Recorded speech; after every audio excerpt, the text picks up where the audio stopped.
hold hands and close your eyes. It's midnight, and you're listening to the Ghost Story Guys. Welcome to the Ghost Story Guys. I'm Brennan Storr. I'm Paul Bestel. This is the show where we shouldn't drink a CBD soda just before we go on air.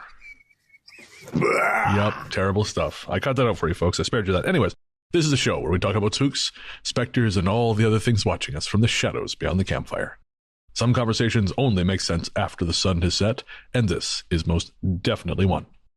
Thanks for tuning in. This is episode number 194. And as always, we're coming to you from that tiny mountain cabin you dream about, but can never quite reach. Paul, my sweaty friend, how are you doing? I'm all right. You love this. Yeah, just got a shower. Not that I don't shower regularly, but shower more than once a day. Yes, summer will do that to you. Yes, but thankfully the elements gave me a free shower on the way to work this morning as we had a torrential downpour till 11 a.m. And then it went back up to 27.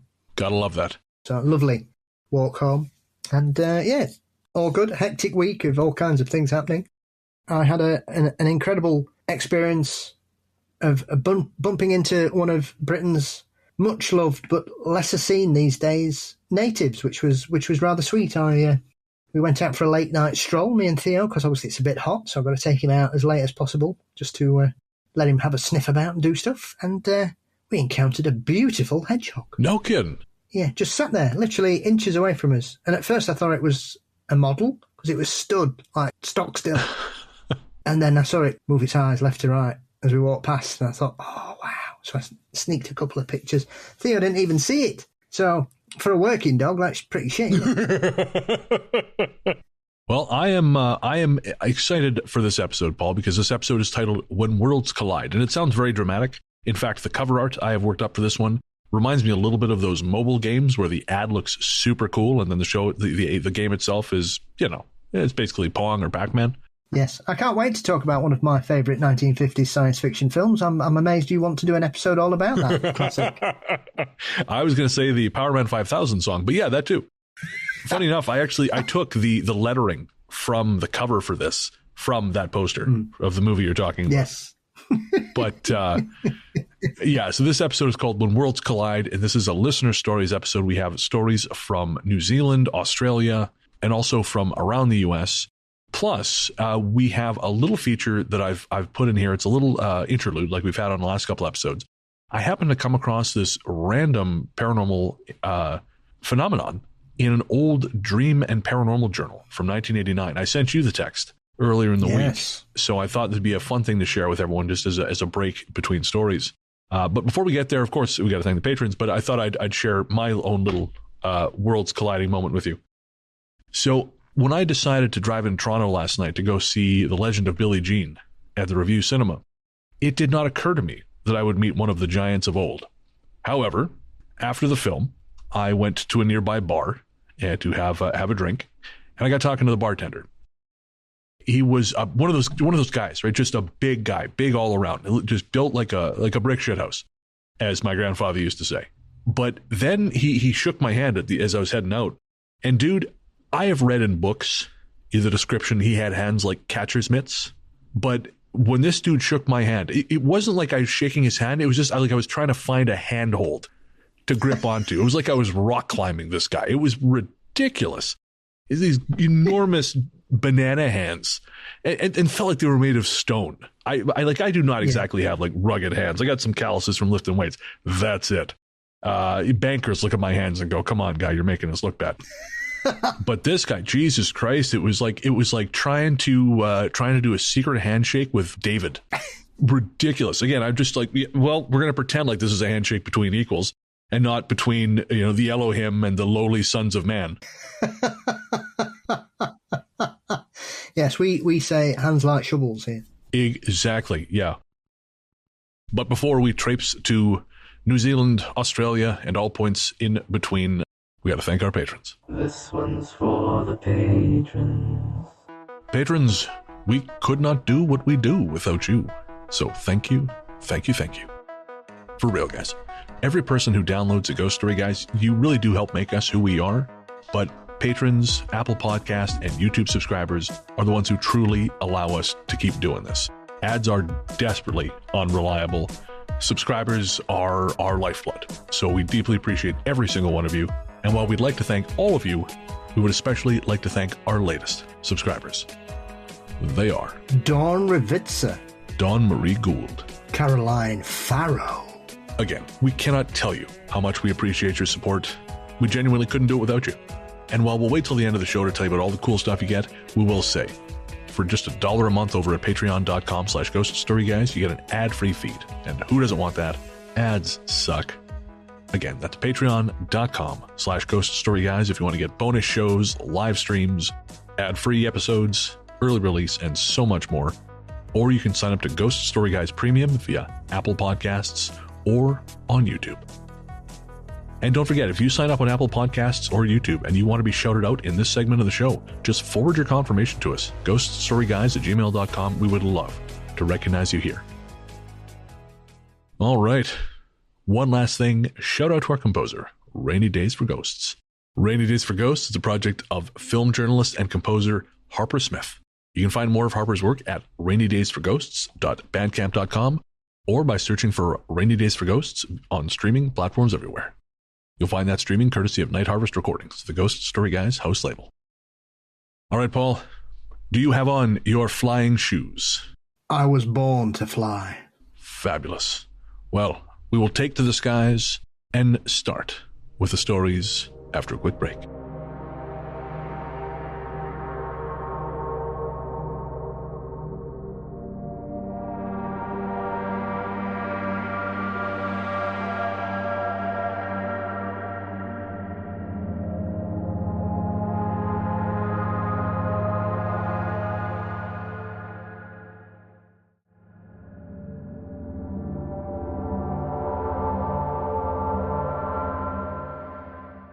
A Haunted Surprise from Jennifer. A little backstory. When we lived in West Houston, I had sleep paralysis nearly twice a day. I would take a nap after work and would have sleep paralysis where it felt like somebody was holding me down or wrapping their arms around me, squeezing me.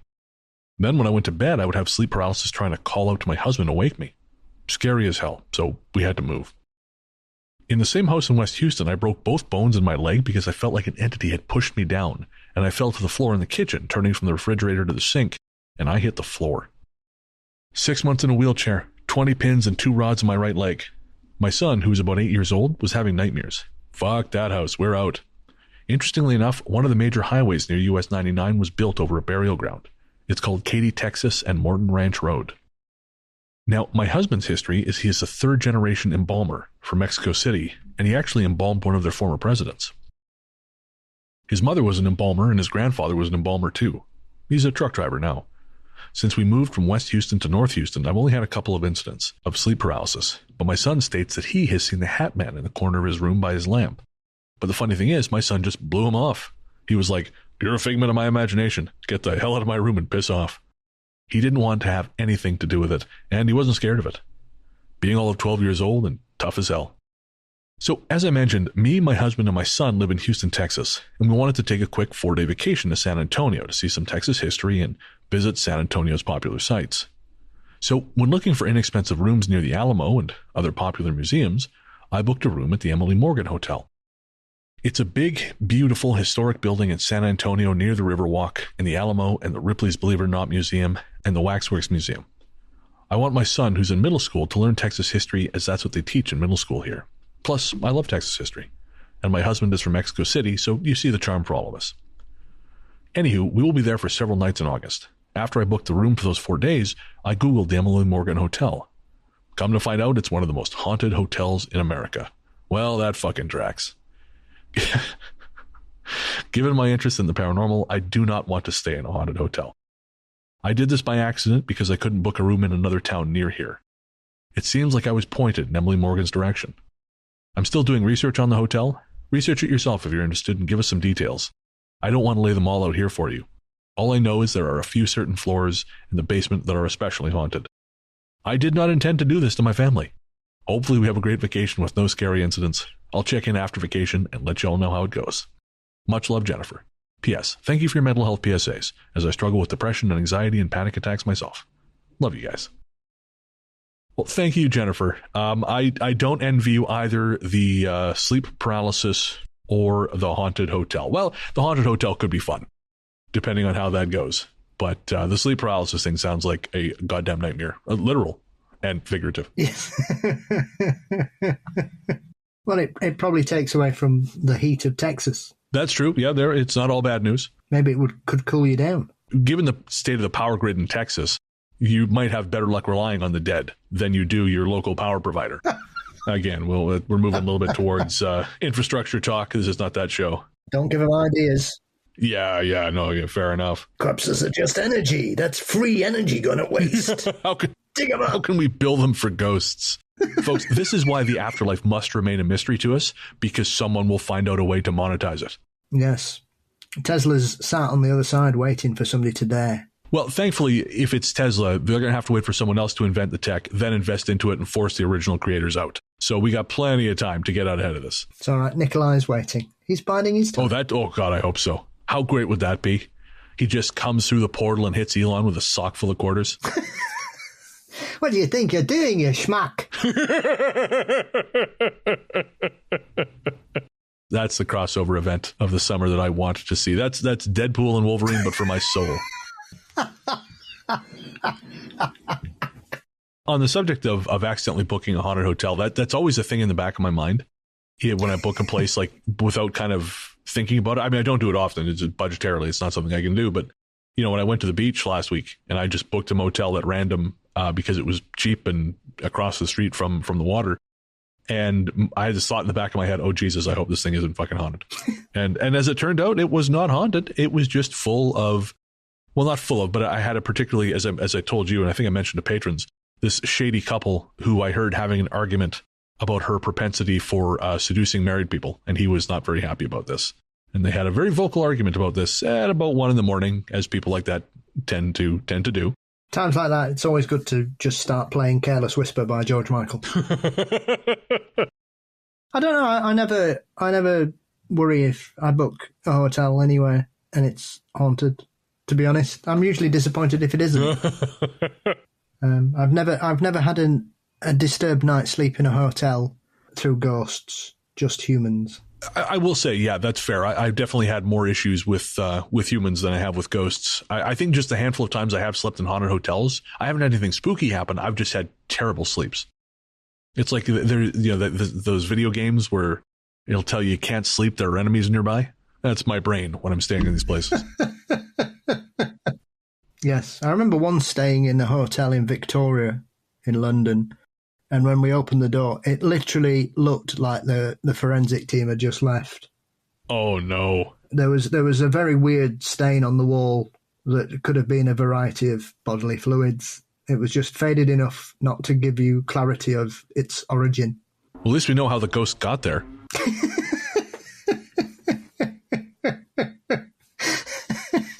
Had a very pleasant night's sleep, despite being about 500 yards away from Waterloo Station. Well, I tell you, if you ever want to have your best sleep, do it in the aftermath of a storm.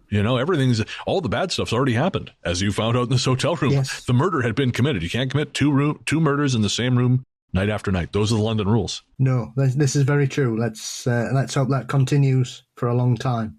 I had the opposite experience in a London hotel. This is way, way back.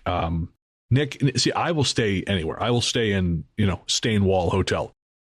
Nick has much higher standards for hotels. So back when discount hotel rooms were a really, really great deal, sometimes you could get like 5-star hotels for a quarter of the price, if they were trying to fill up the space. So we stayed at the Jumeirah in, what's the part of London, really high end? It's got Harrods. Chelsea, Kensington. We stayed, I think it was the Jumeirah Loans in Kensington. Oh, la-di-da. Yeah. So we got it for nothing, a song, right? And they didn't quite spit in my eyes and curse my children to blindness when I checked in, but it was close. And I felt like the stain on the wall. I felt like I am the corpse arriving at this place. I should not be allowed to stay here. This is far above my station. Yes, I remember once staying in the Hilton because I like staying in places like that and upsetting the clientele by my mere presence. And we got a taxi and he said, "Where are you going?" I said, "The Hilton." And he went, "What's that?" And I went, I don't think this guy's from London. And then he proceeded to drive like he'd just stolen this taxi. So who knows? He may have done. Who knows? I love the idea that you were delivered to the Hilton in a stolen taxi that probably had a body in the trunk. That just makes me happy. Why not? It's probably Jack the Ripper. If it's going to be anyone. Because he wouldn't know where the Hilton was. That's fair. There wasn't a Hilton in Whitechapel. I mean, I think Conrad Hilton probably would have done well in Whitechapel for different reasons, but... Yes, be more than 4 pence a night for a room for those ladies. He would have just gentrified Jack the Ripper out of East London. Go blimey, who wants croissants? I just need some gin, love. Oh, man. So did you frighten the normies in the Hilton? Yes, I didn't knock about with those people, the hoi polloi in the Hilton. I just secreted myself off to Soho to drink in a secret celebrity bar. It's where a lot of musicians and artists tend to go out the way. It's smack in Soho, and if you didn't know it was there, you wouldn't go in. But when you go in, you'll go, oh my God, this is where everybody drinks. Okay. Paul Bestel. He's a man who knows things, folks. Ray Winston took me there. Did he really? Yeah. First time I met Ray was in there. All right, who's this? Who be fixed to bring me my mark? Who's this? Who's this geezer? Your Ray Winston stories are my favorite. Paul, folks, you guys don't normally get to hear those. But yeah, Paul has some great stories, a lot of which cannot go on the show. But yeah. The book I could write. We just got to wait for some people to die, then you can write it. I think that a lot of them are waiting for me to die. The Blue Man from Neon. Hey guys, I've been listening since 2019, and I've really enjoyed the show and its evolution throughout the years. Keep it coming. We'll try our best, Neon. Bringing work home. I live in a farmhouse on an acreage. I've been there for about 9 years. Prior to that, there was a family with 2 young girls that lived there. They lived there from when the girls were about 7 to 15 years old, and I'd met them a couple of times because they were friendly with my parents, who own and live on the land. I work at a funeral home in rural Alberta. The one day I was told I would be embalming a gentleman and getting him ready for viewing. I spent my quality time with him. The viewing went well, and a service was held a week later. The man was the father of the family that had lived in my house prior to me. A couple of days after the funeral, my partner and I were asleep in bed with the bedroom door shut. All of a sudden, just like in all the other stories you hear, my eyes shut open for no apparent reason, and I watched my closed door open right up. It didn't slowly creak open, it opened with intent. I froze for a moment, listened closely, and then shot out of bed. I checked the dog, and at the time, our 4-year-old son, both asleep. I glanced at the clock. 3:30 a.m. I went back to bed thinking on whose energy could have opened that door. Now, this may seem like a stretch to some, but I came to the conclusion that it was the father who had passed. He died, maybe went and visited his family, and now he just came back to the house where he raised his children. Maybe just to check in and see if his family were in that house, or just revisiting some memories. I feel like he'd opened the door to his room, saw someone else sleeping there, and moved on. The following day, I still felt like there was an extra presence in the house, but nothing notable happened. The morning after the incident, my sister told me, who was far more sensitive than me, that she'd had a dream about the deceased father and that he was asking her questions, and he seemed confused. I can't help but think that her dream and my check-in had something to do with each other. Our farm in general has a strange energy to it. It's rejuvenating but kind of spooky. We've heard other voices in our house, strange lights in the bush in the middle of the night. Don't follow them. And in my parents' house, which is a newer house on the same property, there's been banging, toys moved about, and other strange noises. This next story is maybe more alien-related, but I'd love to hear if other people have had experiences like it. Blue Man. When we were prepubescent kids, me and my girlfriends would exchange scary stories. All of them true. Well, at least to us. My one friend told me a story that stuck with me to this very day. Her brother would see a tall, slender, smooth blue man who would walk down their hallway at night and disappear into a dead end. Maybe a glance or two into the boys' room and that was it. This happened on multiple occasions. and I don't remember why it scared me so bad, but later in life, I read about some alien encounters, and they were described as blue, tall, bald men. Maybe aliens, maybe ghosts, maybe bullshit. Maybe someone else has had the experience. I do recall reading something similar to this, though, in the Whitley Strieber book, Transformation, also when I was a kid. I realise I brushed over that I work in a funeral home line. I haven't had a lot of weird things happen there. I've heard some knocking, seen a roll of cotton towel unravel, and a couple of strange energy exchanges. But I also kind of put up a, hey ghosts, don't bug me at work, kind of thing.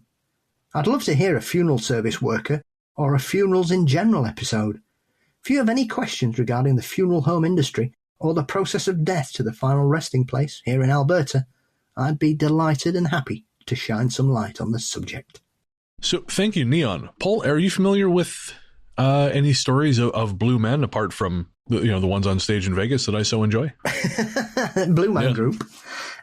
Yeah, I mean, there have been sporadic reports, UFO related like that, and as Neon points out, there are some encounters included in Whitley Strieber's Transformation book, which I have. So I have read the story that Neon refers to, so I'm aware of it. So nothing surprises me. There are all kinds of strange creatures that people see. That one seems a bit peculiar, primarily because it seems to walk into a dead end more than anything. But it's unusual. You would suggest that, I know here in the UK, I'm not too sure about other places in the world, but there's a few blue ghosts here. Not many, but we've got a few. A smattering of them, whereas most of them are the white lady or the grey lady or the red lady. But we do have a few blues knocking about, as you should do. The whole palette of colour is available to the paranormal. So let's move away from white, grey and red, and let's freshen it up a bit, Let's have some autumnal seasonal colours out there. I'm here for pink ghosts. I suppose you've got to have the right skin tone to carry that look off, though. For some reason, I was picturing the standard ghost with like the sheet. Mm-hmm. So I think that would be fine. The sort of the Pac-Man look. But yes. Yeah, if you're trying to rock the Guardians of the Galaxy pink person thing, that could be a little harder. I agree. But yeah, I think they're one of those things. I would be surprised if more people haven't had the experience, but because it's such an unusual aspect of the Fortean, that it's one of those that people don't talk about because they're not really sure if it's got any sort of correlation with things that other people have experienced. And that's no disrespect to the experiencers. I think sometimes they're not as well read, or maybe they don't follow the right paths or check the right information to realise that there are a lot of interesting stories that would probably make them feel a lot better about their experience and that they're probably not going mad. Yeah, well, I think that's a real issue right now. And funny enough, I just recorded a patron bonus where I read an article called Ghosts of the Silver Lake Reservoir. And one of the things I mentioned is that, Silver Lake in Los Angeles, there are, several kind of apocryphal stories of things like monsters.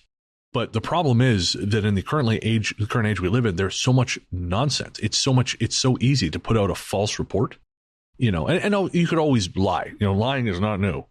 But now it's so easy to inject something completely false into the mass consciousness that it's hard to sort of differentiate. So I can imagine putting, blue people into a search engine of some description. I mean, search engines themselves are hobbled beyond belief, but that's, again, beyond the scope of this show.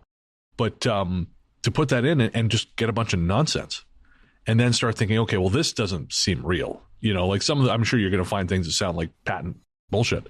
So you're going to start maybe questioning your own experience because the only things you can find online are fabulous, just making things up for the clicks. Yeah, that's the danger, especially these days. There's a lot of it about, isn't there?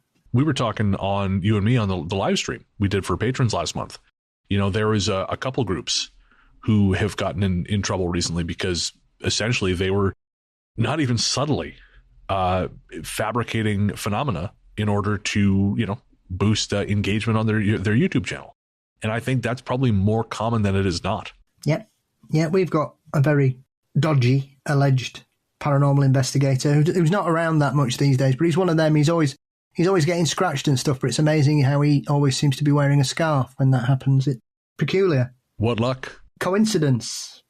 That's just lazy. That's not even good scamming. That's just lazy. Yeah. That's Mary Loves Dick levels of scamming. Yeah. And he prefers to focus on the urban myth versions of local paranormal things rather than the actual facts. Of course, because facts just get in the way. You know, it's hard to sell facts.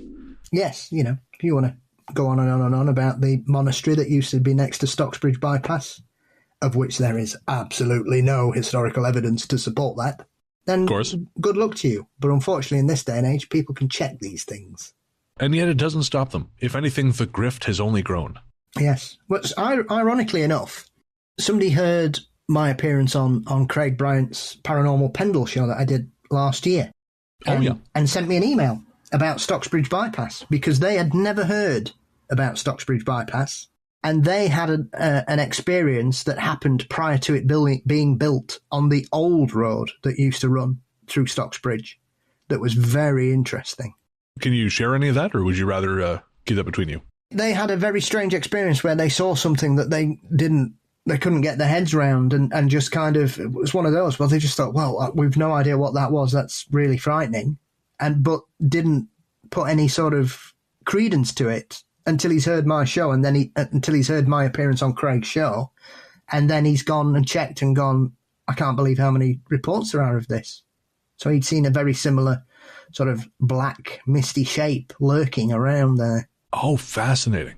So I've got to reply to him because he very kindly sent me it, because I just said, yeah, just if you want to send it to me in an email, send it me. So I'll email him and see if I can share it down the line. If he's obviously, I'll change their names and everything. But little things like that you get sometimes, and they're the stories that make you interested, because obviously Stocksbridge is one of those where you've got to pull the wheat from the chaff with a lot of it. That, you know, there's a lot of people who've made all kinds of rubbish up about the place, and you know, the stuff. It's the most dangerous road in Britain. It's not even in the top 100 most dangerous roads in Britain.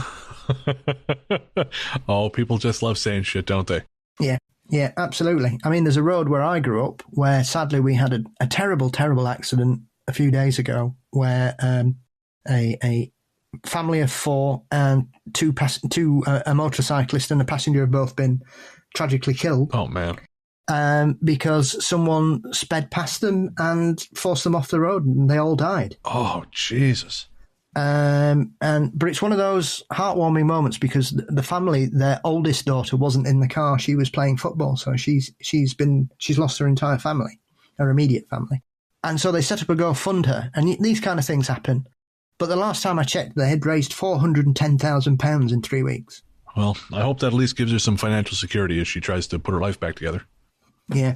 But the repercussions are, you know, there is a mystery car that they're now searching for. So, but that road, I've lost friends on that road over the years. I know other people who've lost families on that road. That should be a haunted road, and yet there are no reports of anything on that particular stretch of road in Barnsley to Wakefield. Whereas the one on the other side of Barnsley, the Stocksbridge Bypass, halfway between Barnsley and Sheffield, has more stories, but obviously now with this one it predates the actual building of the bypass. So something about the land. Oh, very much so. It's a very strange place around there. If you get there in the right time of year, if it's late, sometimes the mist rolls down the hills, and you're on the cusp of. You feel like you're on the cusp of civilization. You go over the top of the hill and you're into the peaks, right? And you're away with the fae. And also, if you look across, there's a giant glowing cross on a hillside somewhere. Oh, that would add to the ambiance. You spot that at 10 o'clock at night. What the hell's that there? It's like a glowing cross. Well, a bank of fog is rolling down the hill. I'd be waiting for Christopher Lee to turn up.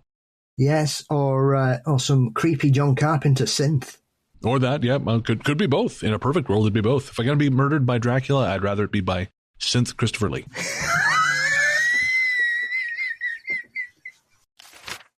Secrets of Western Australia, from Aisha. Hey guys, how are you? I'm sending this in from Western Australia. I've been listening to your podcast since the first episode. This first story happened when I was around 3 or 4 years old. My family and I were driving from Kalgoorlie to Leonora after going food shopping.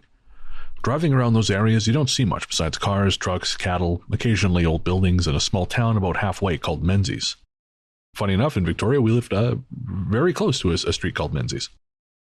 As we were driving in the dark, I was sitting on my dad's lap while my mom was driving with my older siblings in the back.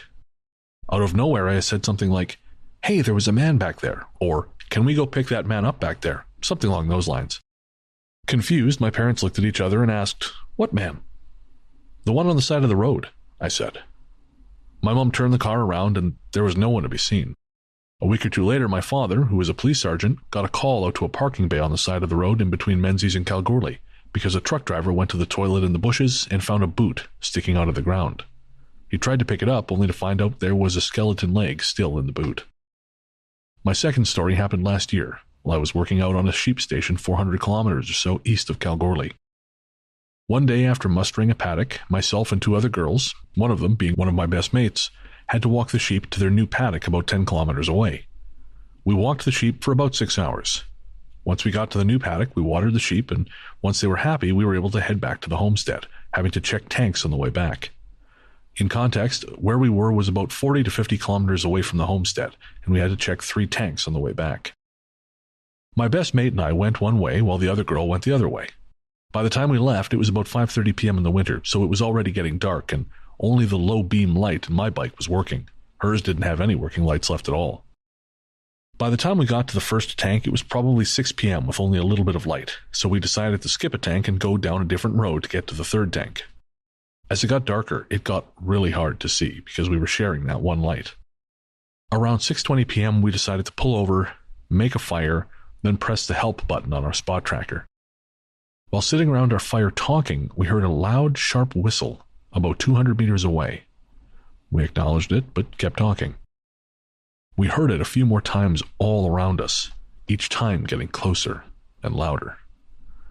At one point, we were pretty much sitting on top of each other in the fire, so we couldn't hear much. The whistling had disappeared after a while, so we had calmed down and started talking again, when out of nowhere we could hear something walking around just out of the light of our fire. It didn't sound like a bird or any other animal because the steps were paced and heavy. At this point, we were back to back right near the fire, talking loudly, so whoever or whatever it was out there would think we weren't scared. After what felt like ages, someone had finally come to get us, and I don't think we had ever loaded our bikes on a trailer faster than that. In that area where we were, a few people have heard noises, like people talking in Aboriginal, footsteps walking around you in daylight and not seeing a thing. I've seen a footprint that was half the size of my foot in the middle of nowhere. I am Aboriginal, and stuff like this happens, especially around an area that you know is a place well used or visited by the elders. I have so many other stories. In the past few months, I've seen 3 people walking near highways and roads. In the house I'm renting with my partner, stuff has been moved. At my sister's house, I have heard someone walking around the house right in front of me, but there's no one to be seen. I have been to old Aboriginal camps and heard someone calling out to me and walking behind me, as well as going to a woman's ceremonial place and had someone calling out to me and made me feel like I needed to go further, then seeing a massive footprint twice the size of mine with 2 toes. I will send some photos in an email if you reply. I love the show and wish you both all the best in the future, and you better not stop. Well, Aisha, good news. I'm not good at much else, so... I've had enough of this. No, not again. I can't leave, everybody. He has my family. Yep, I got a portrait of you in my attic. That portrait's growing cooler, but you're stuck here with me.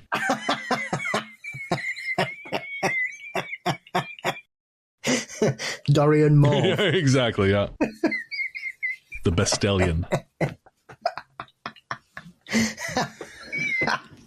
Swedish for bestseller, don't you know? I do know. Apparently. Really? Yeah, I believe so. I always see book adverts in Swedish that say Bestall. It's all coming together, man. I'm going to rectify that. I'm going to check.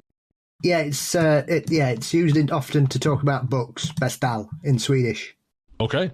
Order, request, book, buy, subscribe, ordering. Yeah. So yeah, that's what I mean. That's what my surname means in Swedish.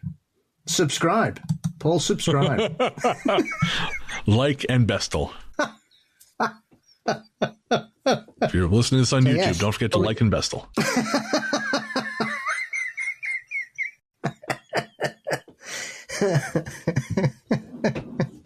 So thank you, Aisha. Yeah, if you got those photos, we'd love to see them. Definitely. Sounds fascinating. I don't think we've had many listener stories from the bush in Western Australia.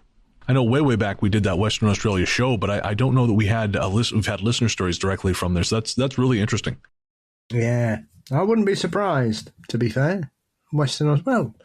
Any stories from certain lesser known areas, because a lot of people focus on the eastern side of Australia rather than the western side. So which part of Australia is kind of considered to be Yowie country? The big areas are New South Wales and Queensland, which are on the east side. But Western Australia has a lot of sightings out there as well. I mean, obviously, the middle of Australia, there could be anything there because nobody lives there. Right. That's they call it the Null Arbor. Yeah, where a lot of you've got thousands and thousands and thousands of miles of nothingness, as in habitats or people living out there. There's a smattering, but I think something like 95% of the Australian population live near the coast. Wow. In fairness, if I had the Null Arbor to look forward to, I would also live at the coast. It explains why the cost of housing in Sydney is so high. Yeah. And Australia's as wide as the US is. See, I didn't know that. And that's one of those things where, they talk about, what's the word I'm looking for? I can't think of the word, but how maps are not appropriately proportioned. Not really. Most maps are, or at least in here in North America, the maps are North American centric. So North America looks bigger than everything else. When in actual fact, as you say, Australia is the size of the United States, which is insane to think about. It is, yeah. And everybody lives around the coast. And they must have a fraction of the population. It's, I think the population of Australia is about 32 million. Yeah, so fewer than 10% of the population of the United States. With the same land mass. Madness. Yes, absolutely. Mind you, I guess if, again, the middle of the country was just Ozona, Texas, I also would not want to live there. Apologies if you live in Ozona, Texas. Do they have power there now? I don't know. I stopped there once on a bus. The mosquitoes were the size of hawks. That's all I remember. Yes. Are you sure they were mosquitoes? I am not entirely sure they were mosquitoes. I refused to get off the bus for long enough to verify. I just saw the driver. I was standing out front with him as he was trying to scrape these things off the windshield. It was... It's like that scene in Land of the Lost where Will Ferrell's nearly drained by a giant tick. That's what I figure those things were. I know Tony Healy and Paul Cropper have done a lot of exploration of strange things in Western Australia. So, oh, yeah. Paul Cropper's got a brilliant blog called thefortean.com and covers a lot of interesting stories. Obviously, Paul works in a very high pressurized normal role in Australia. So it's not the most regular of updates, but when Paul updates it, there's always a very interesting story from Australia on there. So if you're wanting some real sort of insight and intellectual discussion and thought about paranormal experiences down under, then thefortean.com is one of the best resources that you could possibly do, along with all the books that Paul has done in conjunction with Tony over the years as well. Very cool. Well, I will try to remember to put a link to the Fortean in the show notes. Thank you, Aisha.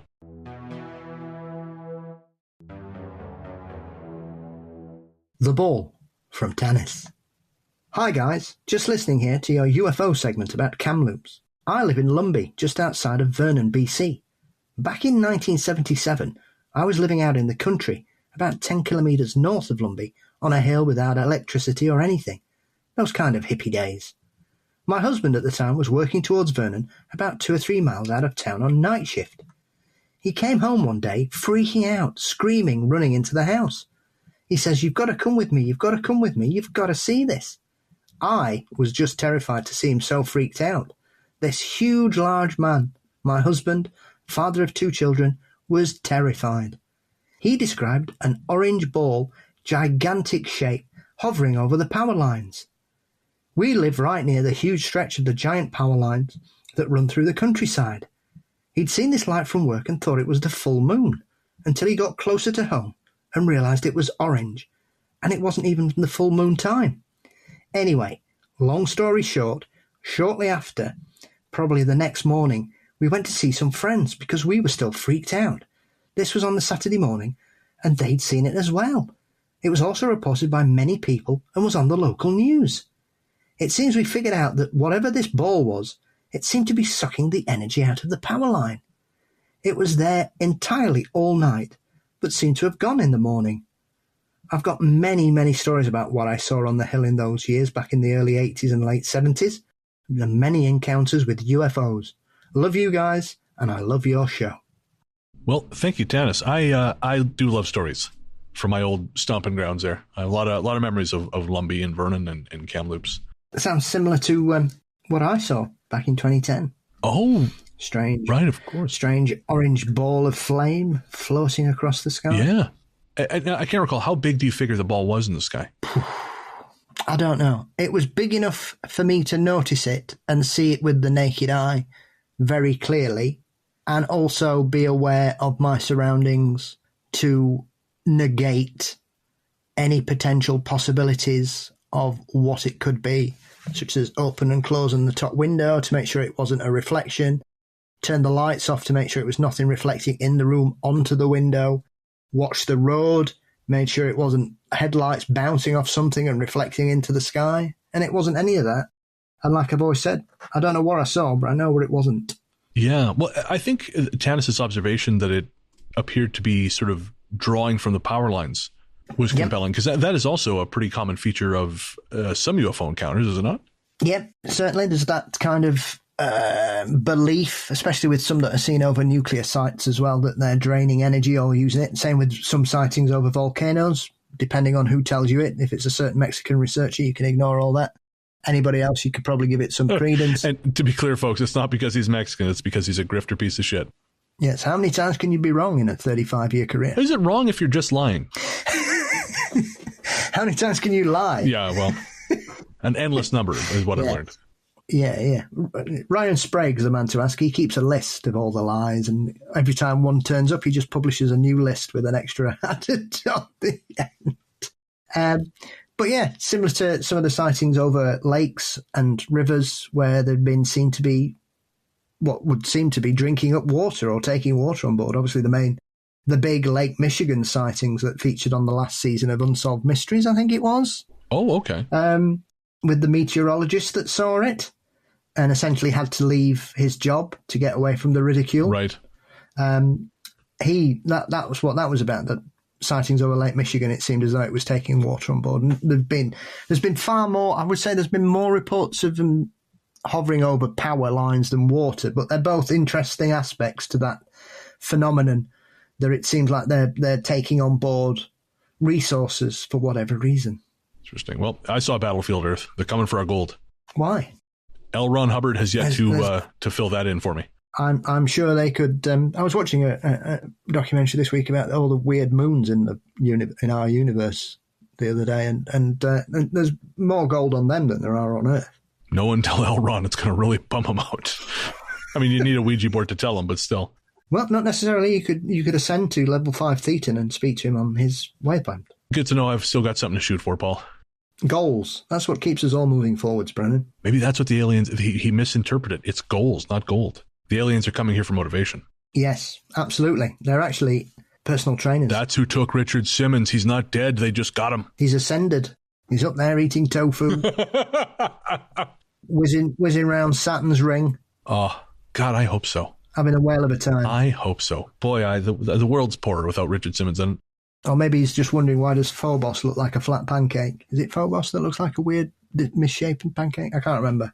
He has time to ponder this now. He's now Mr. Dr. Manhattan. I've tired of this Earth. These people, their problems.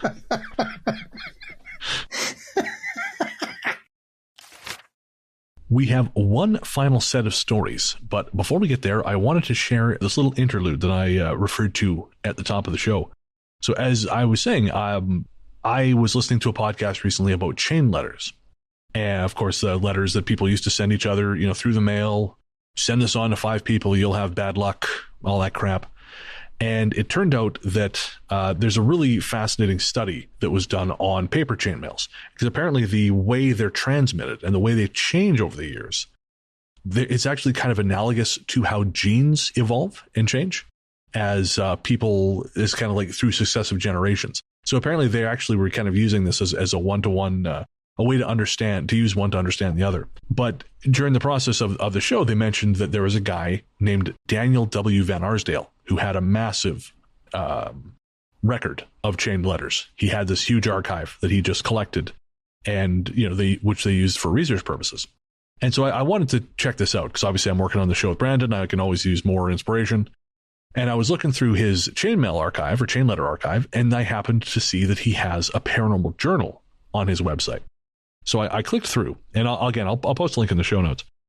Most of the things in the journal are like dreams he kind of feels are vaguely precognitive, and a lot of it's just kind of there. You know, it's not interesting or uninteresting, it's just kind of there. But this section really jumped out at me, and as soon as I saw it, I sent it to Paul, because when we talk about this one particular phenomenon, we kind of talk about how it seems to be like a modern invention, but you know, this, as you'll hear, like this originates from 1989. So I think this pushes back the date on Hatman further than I think maybe we had considered. So these are the segments from the Dream Journal. There's going to be 4 segments. I will list 4 or 5. I'll list the dates and then read the journal itself. And again, this is dreams plus paranormal experiences. And then I found there's a little follow-up as well. So the first entry is dated May 3rd, 1989. Ventura County, California, recorded in Oxnard, from Journal Volume 13. Alan has gotten involved with the congregation of the Native American Church. On Saturday, he will return to Pine Mountain for another church ceremony. He was introduced to this group that lives on a ranch on the Ojai side of the Pine Mountain Inn by Paul. There is a medicine man who has encouraged Alan and implied he may be suitable for advanced training. So far, Alan has participated in 2 sessions in a smokehouse with 4 or 5 other men. They beat drums, throw water on hot rocks, take turns praying to grandfather, and sing. Certain rituals are observed, but there is little doctrine. The group emphasizes equality of the races, peace, ecology, family life, sobriety. The leaders, others, travel much to other Native American church groups. They prefer family involvement, so Alan suggests I come. May 13th, 1989, 7:39 p.m. I followed Alan to Pardner's Ranch this morning. We parked and walked up a footpath past the ranch house. Alan went to the Toyota to get 2 large bottles of Pepsi he brought in for Ken, the medicine man. We went to his trailer and he invited us in. He talks deliberately, in excellent English. He is a Chippewa, and that was his native tongue until he was removed to a Catholic reformatory school at age 6. Ken started talking about a large hole, a natural hole, behind an aged Chumash's home up in Quaddle Canyon. A spirit comes out of that hole. It is about 12 feet tall and featureless. It is harmless, but plays tricks on people. It checks to see how people are treating the land. Ken said it came by Pardner's Ranch once. It shook their trailer. He thought that there was an earthquake. Alan then said that he had seen this himself. He said it was wearing a hat, had a black void for a face, was 12 feet tall, slender, and his car was shaken. I am fascinated by this. Ken placed little importance on it. Maybe he has much better spirits he deals with. I read in California's Chumash Indians, a Santa Barbara Museum of Natural History publication, of the Nunashish, dangerous creatures inhabiting the lower tier of this 3-tiered world. They come up to our middle world at night, where they are likely to frighten anyone who should chance to see them. So now these next entries are more recent. It is March 2010, Lompoc, California. Since Ken's description of the spirit somewhat matched the traditional Nunashish, he could have been influenced by contact with local Chumash. The aged Chumash he referred to is probably Grandfather Simu, who lives 6 miles up Quaddle Canyon. One of Ken's young cohorts lived with Grandfather Simu. However, the early account by Alan was completely independent of Chumash legends or sightings. This created much interest among friends of mine at the time. One from work was eager for us to camp out in Quaddle Canyon. Attributing reality to an entity based on independent observations of it is the stuff of ghost lore.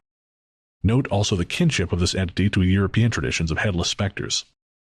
March 30th, 2010, Lompoc. Today I talked to Alan on the phone and asked him what he remembered about the above happenings. He remembers seeing an entity like Ken described, but only in a dream, and the location was not Quaddle Canyon. Instead, he was living in Los Angeles, and the setting of the dream was in the parking lot of a local market. He did remember his vehicle being shaken in Quaddle Canyon at night, more than once. I now remember him telling me about this memorable dream many years before, and it being in Los Angeles. Perhaps back on May 13, 1989, Alan did not elaborate on how or where he had seen something like the spirit Ken had just described, so I falsely presumed the sighting was the same place as the car shaking. This revised version is not as interesting as the one originally recorded, but note there that Ken doesn't actually say he saw the Nunashish either, but both Alan and Ken report unexplained shaking in or near Quaddle Canyon. July 25, 2012, Lompoc, California. According to a recently received email, there have been independent sightings of tall nocturnal entities with non-reflective surfaces, sometimes wearing what appears to be a broad-brimmed hat. These further south off Highway 33. I also have learned that both Ken Littlefish and his brother Paul Skyhorse Durant have passed away.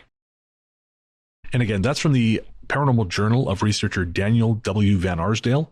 It's free online. I'll post a link so you guys can check out some of the other stuff in it. But Paul, that's really fascinating because, again, this pushes back Hatman, as best as I can recall, to 1989. And I'm sure other researchers have done this, but on this show, I don't know that we've ever encountered anything that far back, because that's math, 35 years. Yes, I suspect there are many more of those kinds of stories out there that have yet to be discovered. I think often when a phenomenon breaks through into the mainstream, people draw a line, and for some people, that's when the phenomena begins. And we know this is a prime example of that is Bigfoot, that people say, oh, well, nobody talked about it till 1958. Bollocks.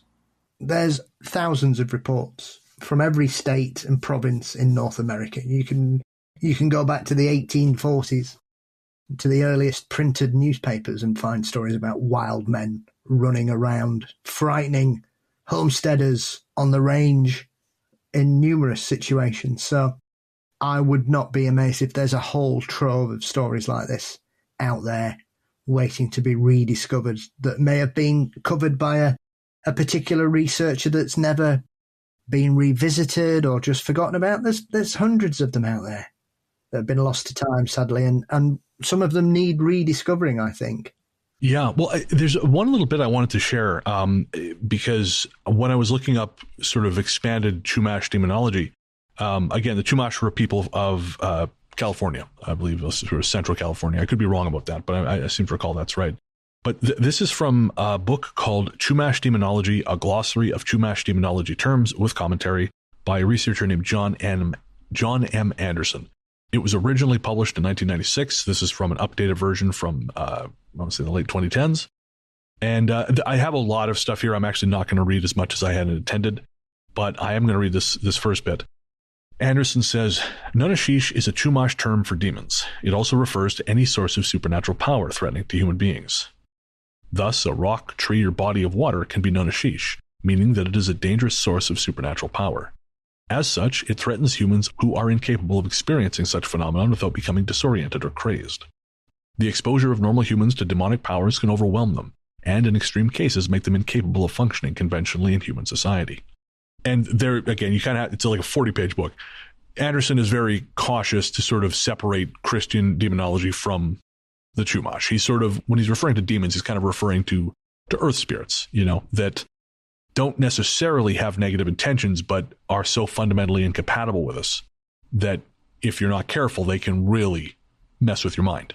And I think it's really fascinating that, again, like we've seen this now in multiple cultures, the Hatman, and it seems to come from a place within the natural world, which makes, I think, the attire of it even stranger than ever, because you've got like a natural thing which suddenly has a hat. But again, it's in the record. Even though his friend, as it turned out, he dreamed of it, he still dreamed of it in 1989 or before. So this is sort of an existing archetype even back then, which again just raises so many interesting questions. Oh yeah, absolutely. I think when you look at these kind of archetypes, it's difficult sometimes to kind of prize them away from the religious parameters that the person's belief who is dealing with these experiences follows. So a Christian will follow their particular explanations. A Muslim will do the same. One man's demons, another man's jinn. Of course, yeah. And you can apply that to any sort of belief system that permeates across the world, be it religious, spiritual, animism. There are all similar beliefs, but depending on who sees what, that's how they will frame that in their own personal belief reference system and see it in that manner. And so, as we've said before previously, you have people who work in the realm of the Fae who try and claim UFO sightings as them. You have people in the UFO field who try to claim fairy sightings as theirs. It's one of those things. Often you have people's belief systems are often also negated by their lack of knowledge of other cultures, as the Olympics opening ceremony has shown. Yeah. That a lot of people don't know anything about French history, Greek mythology, and French legends. I think if you're going to start making... I mean, I refuse to believe or give any credence to anybody who framed the Olympic opening ceremony in any kind of Illuminati Satanist thing, because you're clearly not as clever as you think you are. Well, I think that's a real problem. Like that's a real issue in that you have a lot of people who have been taught contrarianism to the point of it being nonsensical. You know, like you have to question everything, but you don't really. You're taking a position opposite to whatever the established wisdom is, so that you feel like a rebel, so that you feel like you're an intellectual, when really you're not actually asking questions. You're just dismissing things. And yeah, the furor over the French opening ceremonies is childish. It's childish. And I think it points to a shameful lack of media literacy. Absolutely. I didn't care because I got a bonus appearance by Lady Gaga, and therefore I was putty in her hands. There you go. And Gojira was there. You know, it's always a good time when Gojira turns up. Our commentary team here didn't even tell us who they were. Oh, really? Yeah, because they didn't want to talk about rock music because they're a pair of boring old farts.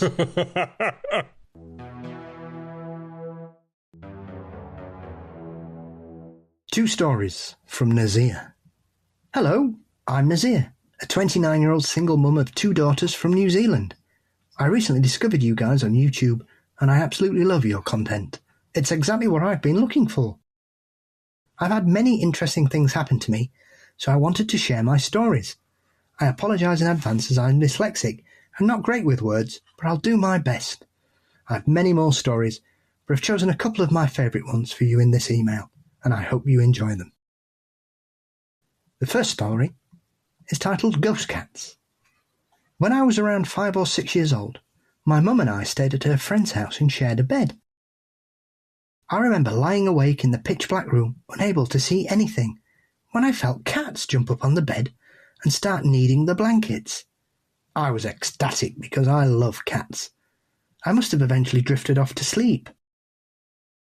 The next morning, as we sat at the breakfast table, my mum suddenly asked her friend if she had any cats, because she thought she'd felt them on the bed the night before. The friend responded that she didn't have any cats, but they'd found a bunch of cat bones whilst digging up the garden the other day. I was just sitting there completely amazed. I wasn't really worried about ghost cats. I was more upset about the idea that the poor cats had died. My second story is titled Grandfather. When I was about 9 years old, we received the news that my grandfather in Iran was very sick and about to pass away. Since my family was in Iran and we were in New Zealand, we had to communicate through MSN Messenger during late nights, thanks to the time difference. I remember laying on my dad's bed with my stepmom while my dad anxiously sat at the computer waiting for updates. At some point, I felt someone come into the room. I've always been sensitive to people's energies, so I could usually tell who it was without having to see or hear them. I felt a hand on my head, and I was sure it was my dad, but I turned around to talk to him, but there was no one there. I told my stepmom about what had just happened, but she seemed uninterested and said something about it being spooky.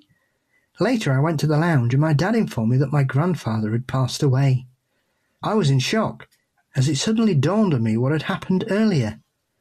Although I never got to meet my grandfather, I was apparently his favourite grandchild. My family told me that he would disappear during the day and they would find him in his room, crying and hugging my photo. It became so difficult for him they had to hide my photo from him in the end. So it makes sense why I thought it was my dad. That dadly love was definitely the energy I felt. Well, Nazir, thank you so much for sharing those. And Nazir actually shared a number of stories, which we're going to be saving for a future Listener Stories episode. But it was really quite beautiful, and we wanted to end with that one. And never apologise for being dyslexic. No, God, no. My best friend is dyslexic, so no, don't worry about it. Yeah, we've all got us challenges, Nazir. It's how we deal with them on a day-to-day basis. So yep, exactly that. Always forwards, my love. All right, well, that brings our latest episode of Listener Stories to a close. We hope you enjoyed it, folks. We certainly enjoyed telling them to you, as always. If you have a story you want to share on an upcoming episode, send it to ghoststoryguys@gmail.com. That's the best way to get it to us. And again, send your stories, send your comments, your questions for Talk Spooky episodes. Of course, we do those every other week. I know we have a few new folks on board these days, so hello to you. And this is this is the show. All right, we're going to take a quick break and be right back.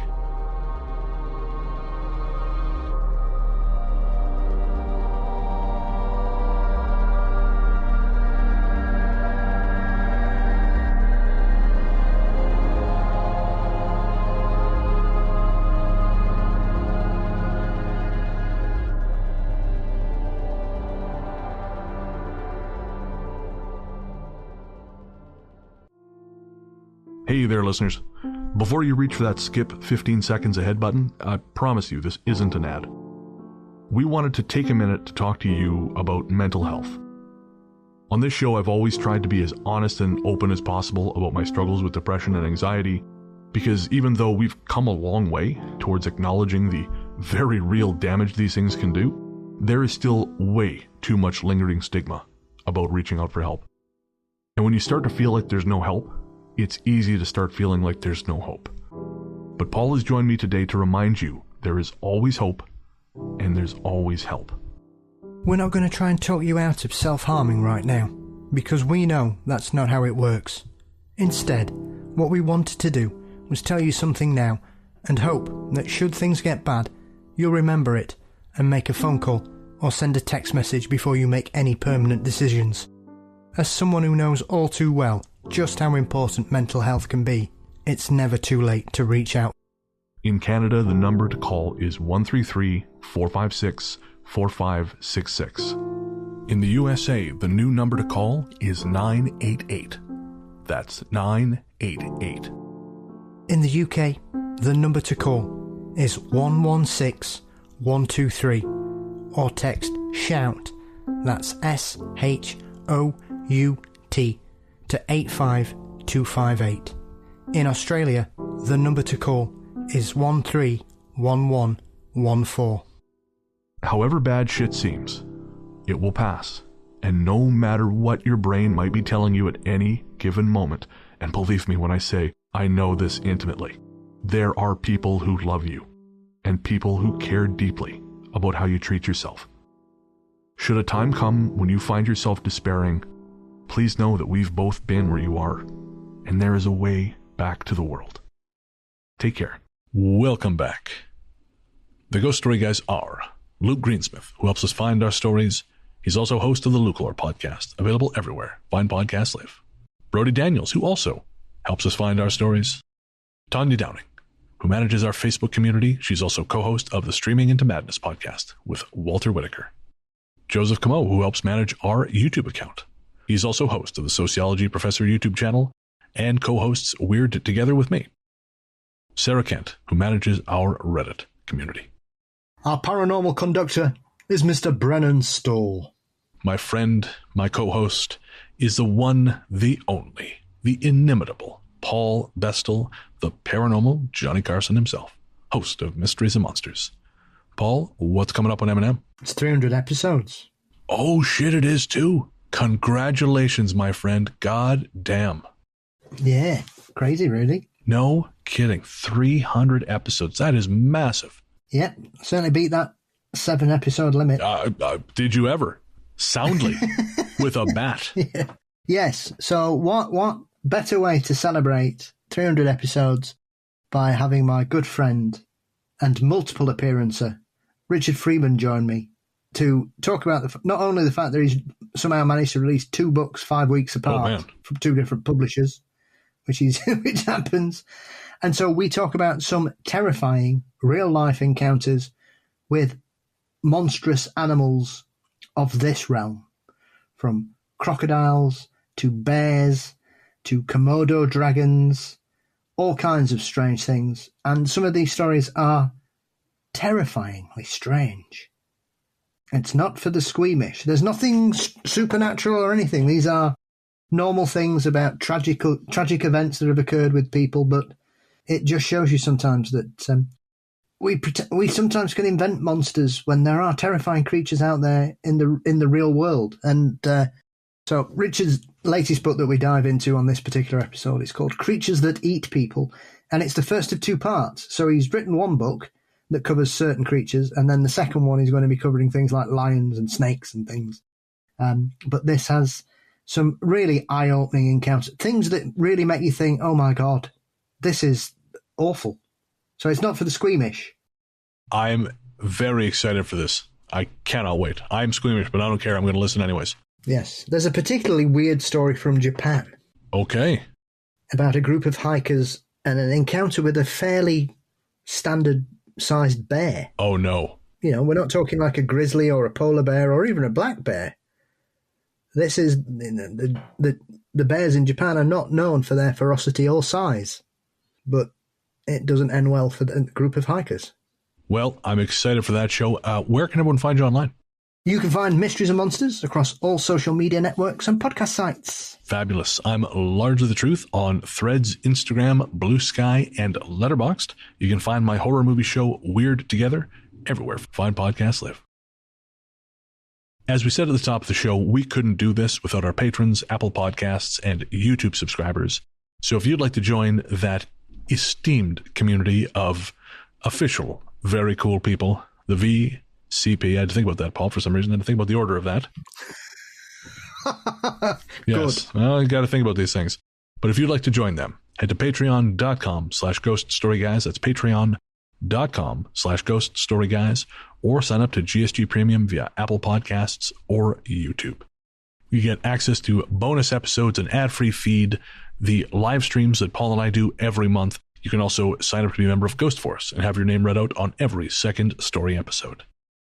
And really, you just you help show your support for the show. I mean, if you can't afford it, we get it. Money is hard to come by these days. Just downloading the show, send us an email, send us a story. That's enough. But if you got the extra cash to help grease the wheels of this big machine, then, well, we would certainly appreciate it. Again, that's patreon.com/ghoststoryguys, or sign up to GSG Premium via Apple Podcasts or YouTube. Paul, our spot on the TV Trivia podcast will be out not quite by the time this releases, but very close to it. You and I did trivia for James Cameron's Aliens. Yes. Yes, it will be released in time to coincide with the new Alien film, Alien Romulus. So I'm very excited for that to get out there, because I always have a lot of fun when we record with Brian. And people can find out if it's Game Over, man. Or am I also extremely weird about some other film? I think we all know the answer to that one, folks, but we're going to pretend like it's a surprise. I was thinking about Aliens the other day, actually. I haven't watched it for a few weeks. I need to watch it again. It's probably because I watched Commando again, probably for about the 900th time. Oh, never gets old, man. Commando never gets old. If you want to pick up any Ghost Story Guys merchandise, head to our website, ghoststoryguys.com. We have all kinds of cool stuff. We have t-shirts, we have mugs, stickers, and we actually just added a couple new designs. The covers for our episodes, High Strangeness in Italy and Keep Utah Weird. Those are both covers based around collages done by an Indonesian artist named Ridu Sahada. And we have rights to be able to sell them. And yeah, it's very cool stuff. I really like his work. It doesn't always jive with what we're doing, but we have, I think this will be our third episode. When Worlds Collide will be our third episode using Ridhu's artwork. And yeah, very, very neat stuff. Again, that's ghoststoryguys.com if you want to pick up some GSG swag. Shout out to our composer, Rainy Days for Ghosts. Rainy Days for Ghosts is a project of film journalist and composer Harper Smith. You can find more from Harper at rainydaysforghosts.bandcamp.com or by searching for Rainy Days for Ghosts wherever you stream your music. Lastly, but not least, our theme song, Radio Into the Darkness We Go, is composed and performed by Peter Kursoff of Pizzanta Music. Find more from him by searching for Pizzanta Music wherever you get your tunes. And I guess that's going to do it. Well, before we go, I just want to wish my nephew, Jacob, happy 4th birthday. Hope you enjoyed your dinosaur presents. Happy birthday, Jacob. Don't become a podcaster. Keeping that dinosaur face, kid. It's always good. There you go. You and Sam Neill. Speaking from experience. Well, we'll be back next week. But until then... Into the Jurassic we go.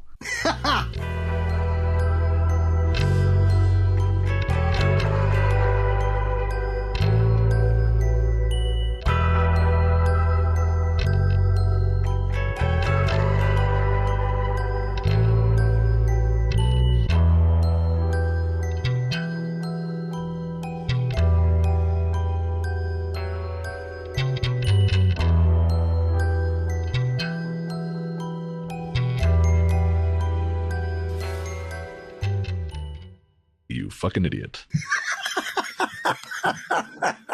Not any of that Rick James shit. And I'm saving that clip for later blackmail. I live in a farmhouse on an acreage. Okay, I can't even speak. Yeah, good times. Okay. Started this game on hard mode. Yeah. Do you want a lower level or fuck off? Yeah. I'll take fuck off. I will go and live on a mountain somewhere. I can't see you again. I'm dead. Exactly. I'm speaking to you from the other side. I'll do that again because I have a battleship-sized truck going past my place. Me and Paul, what's up? So I just got an enormous deafening ping in my ear from fucking Microsoft saying, look back at your memories. No, fuck off. That came out of nowhere. It's 29 minutes to 12. The day's nearly done. Why are you sending me a look at your notifications in the past for today? It's nearly over, you dickhead. Oh, God. Christ almighty. Leave me alone. Microsoft. Caused enough problems the last couple of weeks, you bastards.